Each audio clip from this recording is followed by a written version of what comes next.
directions.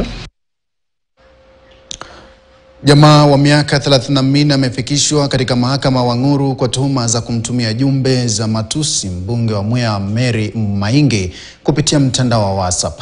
Jamaa huyo kwa jina Joseph Mwiruri Kamau aliwasilishwa mbele ya hakimu mkuu Martha Opanga, aliyefahamishwa kwamba mshukiwa alituma ujumbe hizo kwa kutumia simu yake mnamo Machi 27 mwaka huu. Mshukiwa alikana madai dhidi yake na kuachiliwa kwa dhamana shilingi 1,100 au pesa taslimu shilingi 30,000. Kesi hiyo itatajwa tena tarehe 28 mwezi Aprili mwaka huu na kusikilizwa tarehe 28 mwezi Julai mwaka huu 2025.